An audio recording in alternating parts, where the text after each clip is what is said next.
What's going on, everybody? This is Afro Think Tank, and today I just want to talk about the state of the global black world, the state of the global black world, and how if maybe some of you guys ain't noticed yet, through all the smoke and the fire and all the chaos that is our current society, but through all of it, us African people are seriously pushing along pretty well. We are when we say we're rising, right? It's something that we say, you know, and it makes us feel good and, it's motivating and things like that. But in actuality, in the real world, we are actually rising. Just I still hear people say comments like, "Oh man, the African American community is dead. We don't have any community. We're never gonna get ahead." You got people who still have defeatist mentalities, and usually it's because they're stressed out because something happened, and it's tiresome. It's tiresome to be black in this world where we always gotta fight extra for every little thing we get. We always gotta over explain our positions, our situations. We always gotta do that much more in order to be taken seriously or something like that. And then the fact that we're just now starting to trust each other, like, honestly. And if you think about this, right? I want you to seriously think about the time frame in which we are doing things, okay? So the Europeans, they took about 500 years to get us to where we are today, right? We got global warming, air's horrible, you can't drink out of for the most part, you can't drink out of any of the lakes, air quality's terrible. This is their job. This is what they did, right? Now, only in the last roughly 60 years have African people worldwide disconnected themselves or started to disconnect themselves solely from the white power structure which we were forced into, which developed over top of us, which we were tricked into participating in, right? Which we were complicit in helping to build, willingly and unwillingly. It's only been roughly 60 years. We're talking about African countries, right? Most of the African countries that you see now today, with their borders, their governments, the governmental systems that they're using to try to liberate themselves, are 60 years old, roughly. Let's say 70. Are 70 years old. Okay? And let's think in America, the African American, right? Finally being able to utilize equally the benefits of the government to empower themselves via business and socialism and around America, it's only been about 60 to 70 years. Think about the first veterans they were able to use the VA, the GI Bill, right? Remember, we fought all these wars on behalf of these Europeans. We fought with valor, right? We were the tipping point in a lot of these battles that changed the world forever, right? There are legends of black Army brigades and Marine Corps brigades, Marine Corps battalions, turning the tides of war. We are a legend in Europe when it comes to war. African people, modern day war. And when I say modern day war, I mean like World War I and up, right? We are legends, right?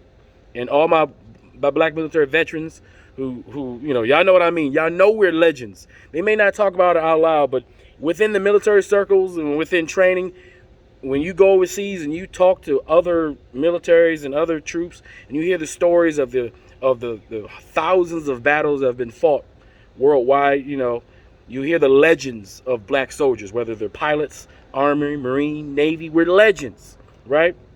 But despite our legendary status as warriors, which is consistent throughout history, from ancient history to now, we're legendary warriors to this day, right? We only got to reap the benefits, we only got the glory of it just recently. Because when our troops came back and we were lynched, beat. That's what we got paid.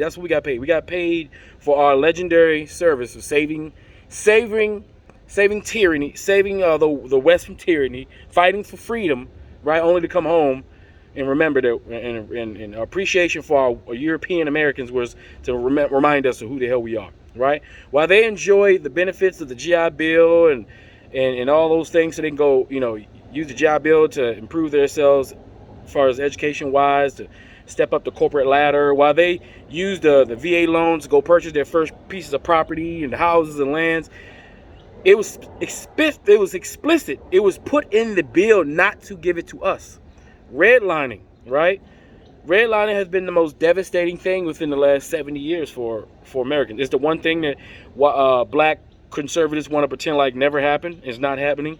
As they move closer and closer to white people, and they move closer and closer to double down on the white system.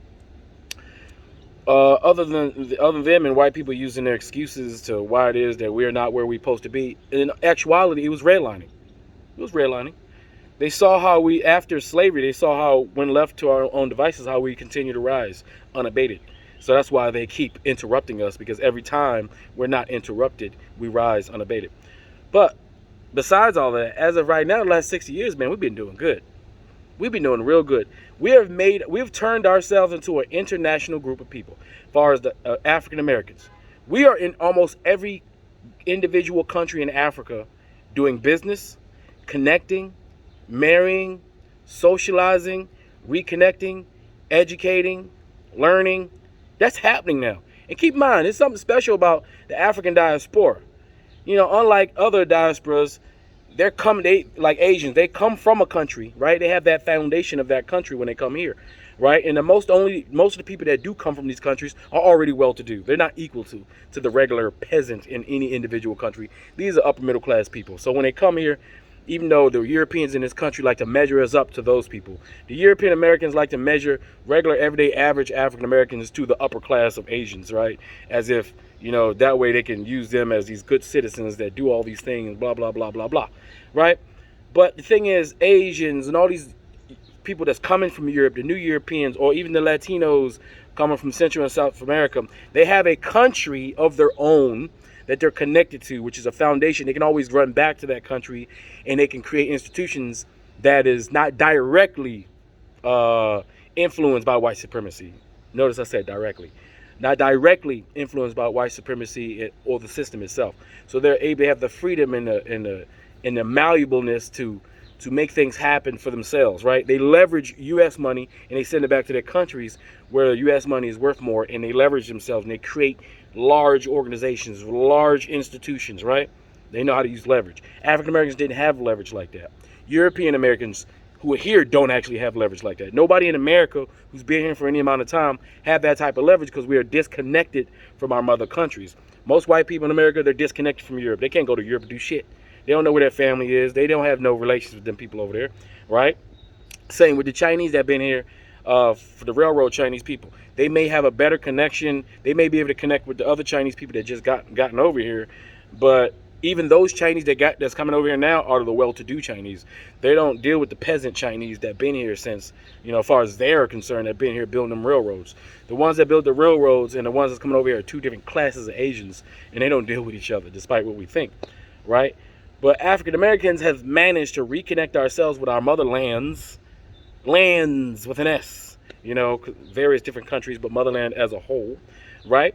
We're spending millions of our black dollars over there, right? We have our brothers and sisters coming over here. Now, yeah, do we have altercations? Yes. Do we have cultural, differences that cause communication issues, and it causes us to fight, and it causes us to, our own individual, I guess you would call peasants within our own different black tribe communities to fight each other over stupid stuff? Yes.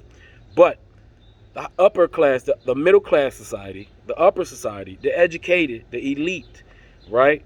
The worldly, those guys, we're coming together. And we're making things happen. We're talking, we're communicating. We're communicating to the point where there's nothing they can do to stop us from communicating. There's nothing they can do to stop us from communing with each other and doing business with each other. We no longer have an obstacle. The white power system and the obstacles they used to place in front of us, which used to just be information, right? It used to be the information that they would teach us, and the information they would teach our continental brothers and sisters used to be the only thing they need to create a barrier between us. Those Africans, bad. They got AIDS, loincloths, they need food, they starving. Those African Americans, they thugs, they gangsters, They're lazy. They don't do anything. And that's what white people, that's what they did, right? So they only needed that barrier of information of, to keep us from each other. But what happens when we are forced to live with each other? What happens when we're forced to talk to each other? What happens when, despite the things that we say, oh, we ain't the same, we know that we're the same. Our genetics, our DNA, our biological energies are the same. We can't help it. We can't help but to look at each other. We're like magnets. No matter how much we want to hate each other, we can't hate each other. We just can't. We can't even describe it. Some of us decided, what's the point of hating? Let's just go ahead and participate. Some of us done that. Some of us never was hating. Was always looking to get a positive response from the other side. A lot of us get our feelings hurt when we reach out to the other side and they slap our hand away, or we hear a stereotype that they were taught by the white man, and we hear what they say about us, even though we hear and sometimes still believe in the stereotypes that same white man taught us about them, right? Sometimes we forget that the white man in Europe and the white man here are the same white man. Some went over there and some went over here, right? Just like some took us over here and some took them over there. That's just how it worked, right? But despite that, we're rising. Look at our African countries now, flexing on Europe, right? We may not have the largest, most capable militaries by far at all, but our militaries are growing. But I know what we do have. We have the best and most capable soldier. We just need to well-trained. We just need to be well-trained. That's it. We know for sure that when it comes to the actual soldier, when it comes to the actual sailor, when it comes to the actual pilot, we got that down packed. Geniuses, unmatched by anybody. Equipment-wise, we need that. Doesn't mean we got the money, though. We got the money to buy all that equipment. We got the intelligence to make all that high advanced Western and technology that makes America and the West so dominant military realistically well. We got all that. Why? Because it's been partly us, along with other groups, building these systems for these private corporations, military industrial complexes that sell these weapons to various different countries. And eventually, our African country will have the money to buy from these private corporations. And these private corporations are not racist. They will sell their money, they'll sell their weapons and systems to anybody that got it. All right? So military-wise, Africa will eventually catch up to, the greatest and most powerful countries, i.e. America, in the world at some point, right? Economically, we're about to catch up. When we catch up, it's going to be beyond catching up. We're going to blow past. We're going to blow past everybody. And everybody around the world can see it. And they're trying to adjust their economies to brace for what's about to happen, right? Our women, our black women, are insanely intelligent and capable, right? Right? Our women are insanely intelligent and capable, right? Our men are insanely intelligent and capable. Even though our African men are the most beat down, disrespected, oppressed man on the planet. But despite that, we still rise anyway. Despite that, we still overcome.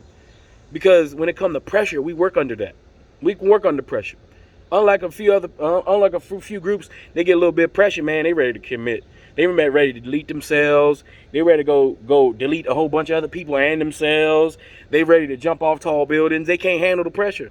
But you see, African people have always been able to handle the pressure. We've been here longer. We've been doing this longer. We're professionals. We're professionals at this living thing. We're professionals at being human.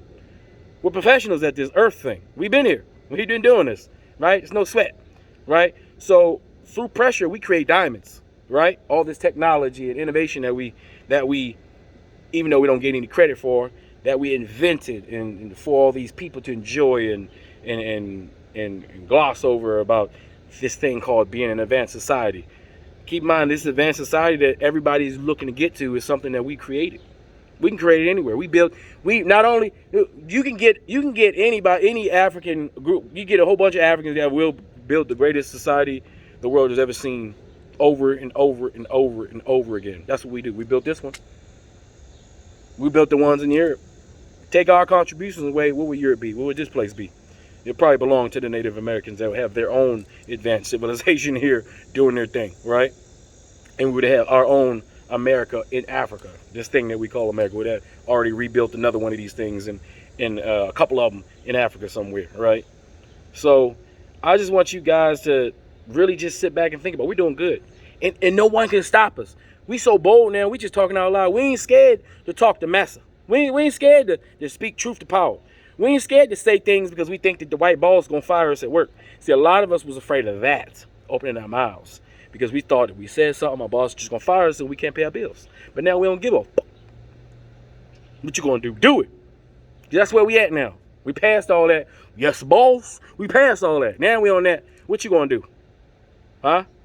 Because we're not looking up at them anymore. We're looking straight in their eyes. That thing that they tried to stop us from doing for 500 years, looking at them in their eyes because they never could handle it. Remember that. There was a law saying we couldn't look at them in their eyes because they couldn't face us. But now we're looking at them straight in their eyes. They don't know how to handle it. There's nothing they can do. You know? So I just want you African people to keep your head up. Yes, we have our struggles. Yes, we have our struggles within our countries. Yes, we have our struggles within our own communities, with our own people, our own old ass uncles. They're so corrupt and want to steal all the goddamn money, and they just slowing us the down. Right, uncle, damn uncle and aunties. We got some aunties doing the same right? But despite that, everybody else got their own uncles doing the same stuff in their societies too. So it's consistent throughout humanity. Power corrupts, and what is it? Power corrupts.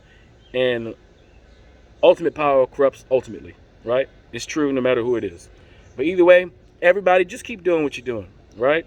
Keep heading in the direction that you're heading. Keep fighting your good fight, even if your fight is in a small arena and you think that what you're doing is not going to make an effect on the grand scheme of things. But I always say it's like this. Our return to Africa and our return to prominence is not going to be like a giant tsunami, right? It's not going to be like that. It's going to be it's gonna be like a rain. It's gonna be like rain, little drops. Everybody's gonna do their small little thing, right? This small little thing, just millions and billions of little droplets that can't be stopped. They can't be blocked. And before you know it, we're gonna just flood this whole planet with black excellence. All right, that's all I got to say. This Afro Think Tank. Learn something, teach something. I'm out.